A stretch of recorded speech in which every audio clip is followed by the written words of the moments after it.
ప్రభుత్వంపై విమర్శలు, యువత, మహిళలు, కార్మికులకు హామీలతో మెదక్ జిల్లాలో ఇవాళ నిర్వహించిన ప్రజా అంకిత సభల్లో ప్రజారాజ్యం పార్టీ అధినేత చిరంజీవి దూసుకెళ్లారు. రాష్ట్రానికి అవినీతి గ్రహణం పట్టిందని, ప్రభుత్వ అధినేతలకు మనసు లేదని విమర్శించిన ఆయన యువతకు సొంత ఊళ్లోనే ఉపాధి కల్పించడమే ప్రజారాజ్యం పార్టీ లక్ష్యమని ప్రకటించారు.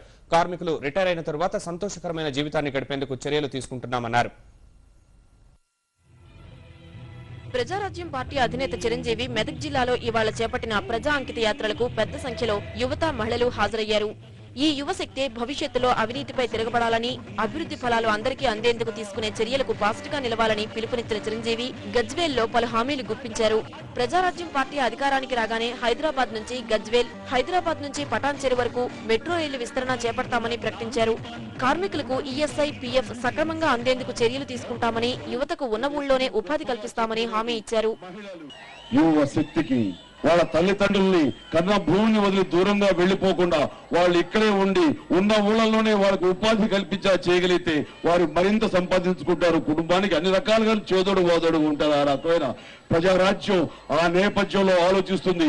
ఎవరైతే కార్మికులు ఈ రోజున పిఎఫ్ నుంచి ఈఎస్ఐ గురించి వాళ్ళు ఎదురు చూస్తున్నారో అలాంటి వాళ్ళకి సమృద్ధిగా సంపూర్ణంగా వాళ్ళకి చేరేలాగా ప్రజారాజ్యం చేస్తారు. మీ అందరికీ ఈ సందర్భం మనం చేసుకుంటాం. ఓవైపు ప్రజలు అడిగిన హామీలు ఇస్తూనే ప్రభుత్వ అవినీతిపై తీవ్ర స్థాయిలో ధ్వజమెత్తిన చిరంజీవి వైఎస్ సర్కార్ ప్రజాకర్షక పథకాలతో జనం కళ్లకు గంతలు కడుతోందని విమర్శించారు. ఇలాంటి పథకాలను నమ్మి మోసపోవద్దని ప్రజలకు పిలుపునిచ్చారు. ఈ అవినీతి అనేది మన రాష్ట్రానికి పెట్టిన గ్రహణం లాంటిది. ఆ గ్రహణాన్ని చూడాలి అంటే మనం నేరుగా చూడకూడదు, కళ్ళు పోతాయి. అందుకని మనం కళ్ళద్దాలు పెట్టుకుని చూస్తాం. అందుకని ఆ కళ్ళద్దాలు ప్రభుత్వం మనకు అందజేసింది. అది పథకాలు పేరున. ఆ పథకాలు మనకి కళ్ళద్దాలు కాదు, కళ్ళకు గంతలు.